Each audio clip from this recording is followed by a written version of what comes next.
When children with epilepsy are asleep, their parents have the arduous task of keeping an eye on their child all night. A severe epileptic seizure during the night could be dangerous, and parents want to be able to react quickly. This has a significant impact on their sleep.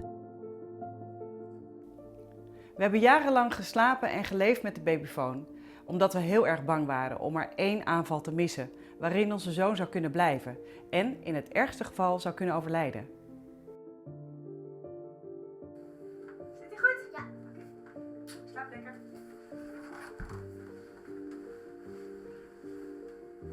Sinds we de NightWatch hebben slapen we allemaal een stuk beter. We weten namelijk dat we op tijd worden gewaarschuwd als de NightWatch een mogelijke aanval ziet.